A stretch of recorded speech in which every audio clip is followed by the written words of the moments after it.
Hey guys, welcome back. Sorry I've been away a little bit. A couple irons in the fire that I've been working on as well. I got suspended from YouTube for a little while there. Had to file an appeal to get my last video, the one about the COVID stats there on the Alberta government website that I talked about. That was taken down almost immediately. Real interesting because these are government stats, and I only talked about the government numbers, so I only dealt in facts, and I was making no guesses or assumptions. It was all factual information that was provided by the Alberta government. So one of the things I wanted to do is provide a real quick update, a little bit of other information that came to light. Something else I want to really talk about really quick is cryptocurrency. If any of you guys have ever invested in cryptocurrencies before in the past and you kind of forgot all about this, you might have a couple bucks. I discovered that I had a couple little bucks, which, was going to help to pay off some bills and stuff. Had a couple bucks that were left over in a cryptocurrency account. It wasn't a lot, but hey, it was money that I didn't know I had. It's kind of like finding that $20 bill in your winter jacket pocket when winter rolls around again. So some of you may have a lot more, so I encourage you guys, have a look and see. You might actually have some money stashed away somewhere that you forgot about because some of those cryptocurrency markets have gone up quite a bit.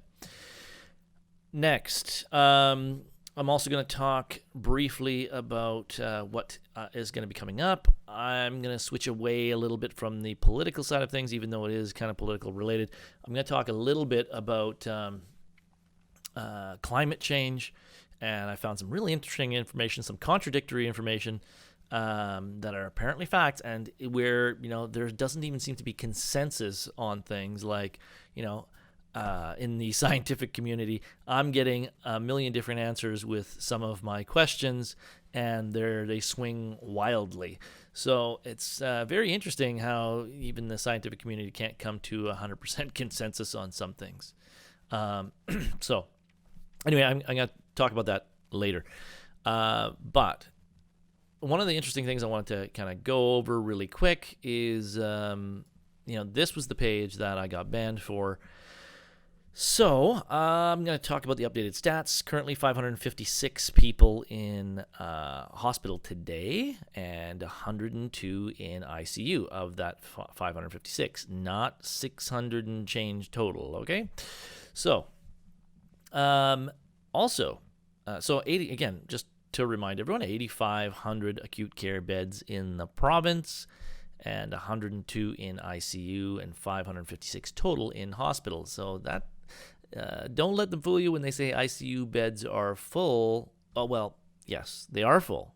They're just not full of COVID patients. So although they don't actually come out and say it and lie to you directly, they imply it, and I guess most people just go along with it and believe it. But that's the nature of lies, I guess, or misleading and how that works.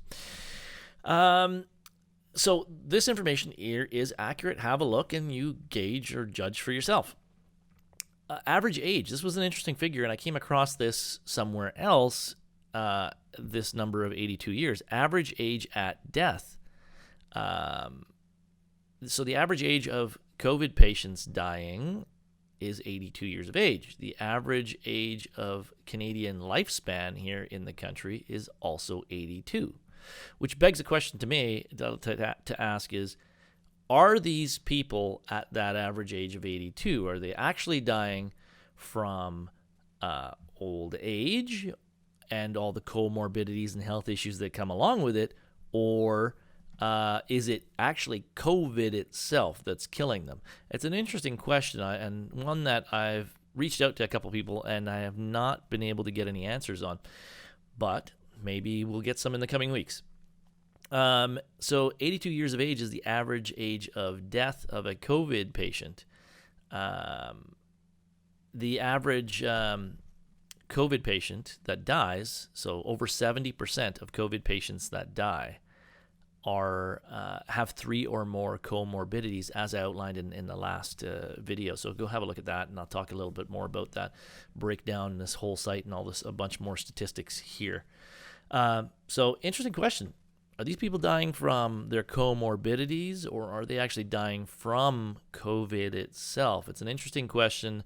I'd like some answers, and I don't think I'm going to get any, because we're given just the information at the top, and we're told watch out for new cases all the time, and it's always the new cases, which don't equate to deaths and don't also equate to people ending up in the hospital. So especially when it comes to people under the age of 50, seem to be at fairly low risk percentage-wise when it comes to the government stats, in my opinion, which is shown here in this website. Again, I'll leave the link below, and have a great day. I'll see you guys tomorrow. I'm going to talk a little bit about climate change, and I'm going to do a series on climate change and bringing some information forward so you can help you generate and formulate your opinions on climate change. Have a great day, guys, and don't forget to like, share, subscribe, and I'll see you guys tomorrow.